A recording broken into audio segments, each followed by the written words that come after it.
Gluten is a protein found in wheat, barley, and rye. Doctors are seeing more people with a sensitivity to it these days.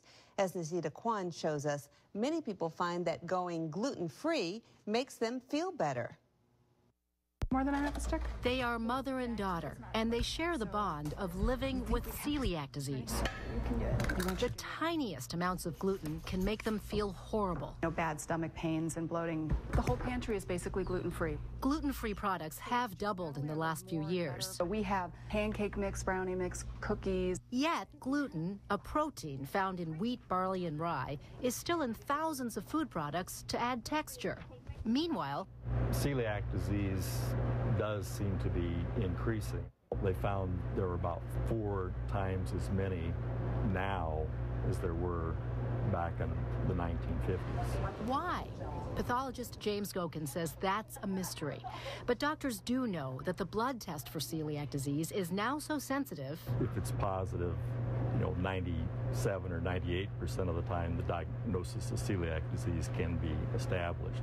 Which brings us to Michelle Rossi, whose mysterious symptoms derailed her life. I had really bad headaches that weren't going away.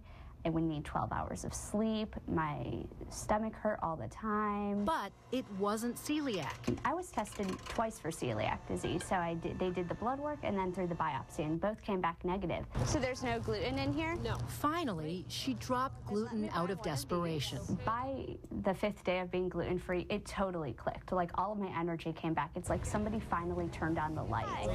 Good, how are you? The week before, I was exhausted moving my mouse playing a computer game.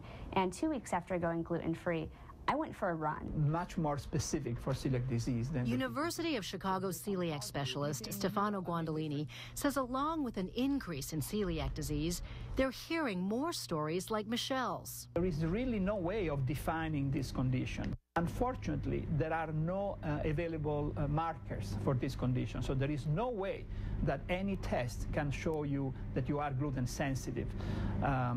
In fact, for instance, the biopsies are going to be normal. But the symptoms definitely aren't. You have chronic diarrhea, you have abdominal pain, you have fatigue. So Guandolini says patients who test negative for celiac may still experiment with getting gluten out of their diets. I'm a totally different person on the gluten-free diet. For doctors and researchers in this field, the question now, why gluten seems to be making more people sick.